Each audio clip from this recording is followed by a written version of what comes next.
El término acontecimiento está de moda. Lo está porque ha sido utilizado por autores como Alain Badiou, como Slavoj Zizek y otros muchos, ¿no?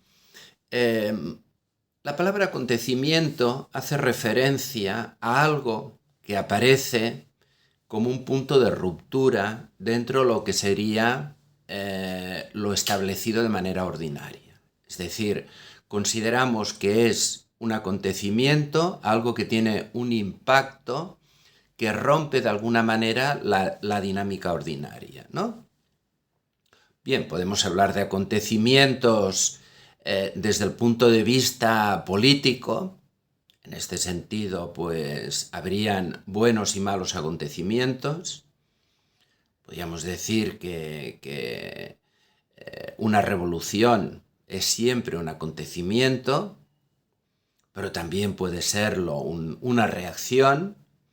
Entonces, en este sentido, políticamente podríamos hablar de acontecimientos que tienen un valor emancipatorio, que sería un poco la perspectiva en la que se sitúan Badiou o Zizek, la que me situaría yo, es decir, desde una propuesta de emancipación, que se puede entender de diferentes maneras, pero siempre es una potencia, un elemento liberador del ser humano con respecto a algo que le sujetaba, a algo que le dominaba. Por lo tanto, un acontecimiento sería algo que en un determinado momento hace como un corte que nos permite avanzar en este camino emancipatorio. En este sentido, hablaríamos de acontecimientos y contraacontecimientos, como por ejemplo podría ser la aparición del nazismo, ¿no? Pero siempre, evidentemente, estamos hablando aquí desde una determinada perspectiva política, es decir, desde una determinada interpretación y una determinada valoración. Por lo tanto, políticamente hablaremos de acontecimientos cuando sea algo que nos hace avanzar dentro de un proceso emancipatorio. Una pregunta con respecto a esto sería si estos acontecimientos responden, de hecho, a un proceso de maduración, es decir, hay una serie de transformaciones que de alguna manera podríamos considerar invisibles, silenciosas, que no aparecen, que no están a la vista, pero que de todas maneras son como corrientes subterráneas que causan este acontecimiento, que por tanto sería el efecto visible de todo este proceso, digamos, invisible, ¿no? Cuando no es así, es decir, cuando podemos hablar de que el acontecimiento responde a una irrupción, a algo que de manera súbita produce esta ruptura, siempre tendríamos que hablar de alguna manera de algún elemento externo, de algún encuentro con algo. Es decir, si hay una irrupción, casi siempre, o quizás siempre, es porque hay algún elemento, algún encuentro, digamos, que la provoca. Mientras que si es un proceso de maduración, siempre respondería, digamos, a este efecto, digamos, visible de esta transformación invisible.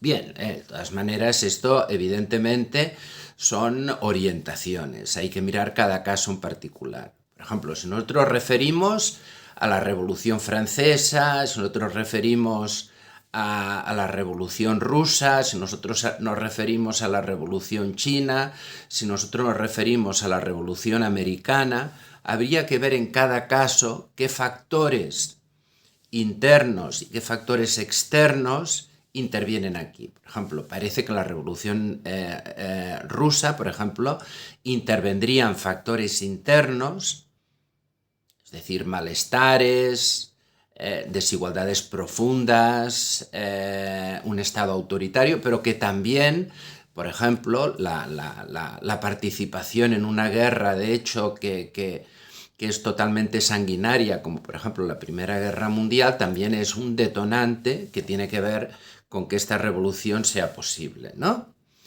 Por ejemplo, en el caso de China, también el elemento, digamos, de la invasión japonesa tiene que ver con la revolución china, pero también elementos internos de desigualdades hacen, digamos, que quien capitalice este movimiento, digamos, contra la invasión japonesa sea el Partido Comunista y no sea, por ejemplo, el Partido Nacionalista, ¿no? Pero, por ejemplo, hay una cosa interesante que sería que todo el proceso de transformaciones silenciosas que hace, por ejemplo, que vamos desde la China maoísta hasta la China actual, ¿no? Que todos sabemos que hay un elemento permanente que es el Partido Comunista, pero desde un sistema social comunista, pues pasamos a una economía, como mínimo, una buena parte de la economía que sería una economía capitalista, ¿no? Esto independientemente de la valoración que hagamos respecto a lo que es en estos momentos China, ¿no? Pero se han dado una serie de transformaciones que no ha habido un elemento, digamos, de ruptura, pero que si lo miramos a lo largo de los años vemos que prácticamente ha habido en algunos elementos como una inversión, ¿no? Otra cosa interesante, no a nivel político, sino a nivel de la vida personal, de la biografía personal, sería lo que yo llamaría, digamos, un encuentro. O sea, un encuentro sería como un acontecimiento, algo que pasa, que tiene un impacto en nosotros, ¿no? Es interesante que entendamos que siempre, aunque haya un elemento de azar aquí, es decir, en el encuentro siempre hay algo que aparece, siempre cuando hablamos de acontecimientos hay algo, digamos, de imprevisto, ¿no? Por lo menos en el sentido que lo estamos hablando aquí. No hablaríamos de acontecimiento cuando es algo planificado, sino siempre hay como un elemento inesperado, como un elemento imprevisto, ¿no? Aunque en el caso de estas transformaciones silenciosas, en realidad es imprevisto en la medida que no se vean todas estas corrientes, digamos, internas, ¿no? Pero en este caso, digamos, de los encuentros, sí que hay un elemento del azar, el cruce, digamos, con alguien inesperado, pero también habría un elemento, digamos, de necesario, ¿no? O sea, famosa conexión entre el azar y la necesidad. Y esto necesario es lo que uno pone, el significado, digamos, que uno le da. Porque aquí lo que es importante señalar es que cuando hablamos de acontecimiento, si hablamos de acontecimientos a nivel político, a nivel social, evidentemente, aquí hay un elemento objetivo. Es decir, son los historiadores, son los sociólogos los que discuten si algo no es algo, es un acontecimiento, pero siempre, digamos, en función de factores que, aunque no sean visibles, serían factores objetivos. En cambio, cuando estamos hablando de encuentros, aquí sí que hay un elemento mucho más subjetivo. Es la significación que nosotros le damos, ¿no? O incluso la resignificación, porque algo que en un determinado momento igual no aparece como un encuentro, luego lo podemos significar como tal, ¿no?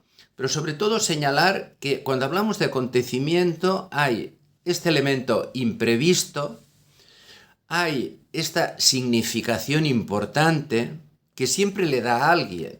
Es decir, sea a partir de elementos objetivos o de elementos subjetivos, siempre hay alguien que considera que un determinado hecho se tiene que valorar como acontecimiento.